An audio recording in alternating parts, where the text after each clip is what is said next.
欢迎来到新闻频道，明星们很高兴您订阅了该频道。肖战画眉、唱眉、写眉，人亦如眉。当天，战报出了一期绘画合集，肖战画了一只眉，小飞侠建了一座梅园。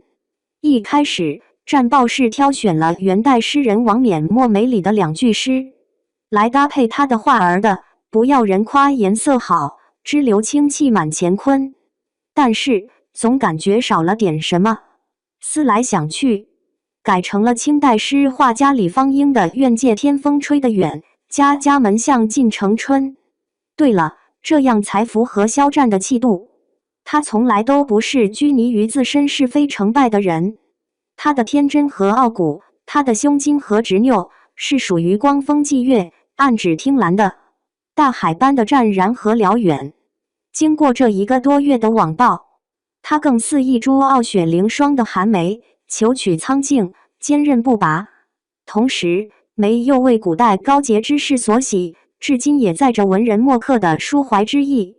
时写时新，孤高在水墨字画里寻。肖战的眉，用笔倔强内敛，不拘成法，如同他的文化人格，淡雅浑朴，不失傲气。与之前康震老师夸赞他的茂林修竹，殊途同归。他沉默日久，再次出来时，亦不为自己辩解任何话语。这些琐碎的恩怨纠葛不入他的心，他的清高坚韧，与梅同出一辙。意外断桥边，寂寞开无主。已是黄昏独自愁，更著风和雨。无意苦争春，一任群芳妒。零落成泥碾作尘，只有香如故。陆游卜算子，咏梅。梅花不愿跟别的花争宠，对百花的羡慕嫉妒恨也是不屑一顾的。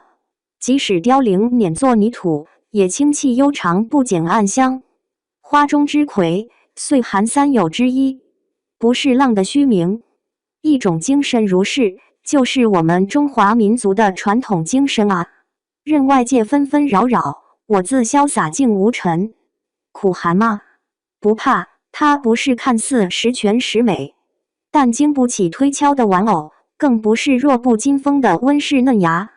它就是它，它可以温酒看落花，不问冬夏，也可以提剑白衣换铁甲，只要他乐意，自自然然，随性而为。他在对自己精神追求的执拗方面，其实很像魏无羡，其实很像他笔下傲骨铮铮的梅花，也很像他口中朴实大气的红梅。战报是第一次听到红梅赞。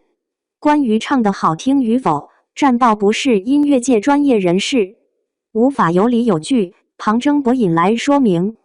不过，绝大多数的听众都是门外汉，我们门外汉就听个感情共鸣吧，这就是偶像的力量啊！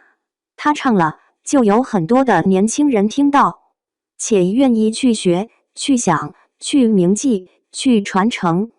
每天爬山过坎，逆势而上，骨子里的那种倔好像就这么慢慢浸透了每一个重庆人。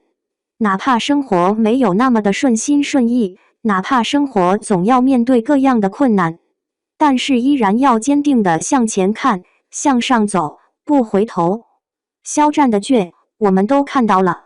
他的文章开头第1句话是：大家好，我是肖战。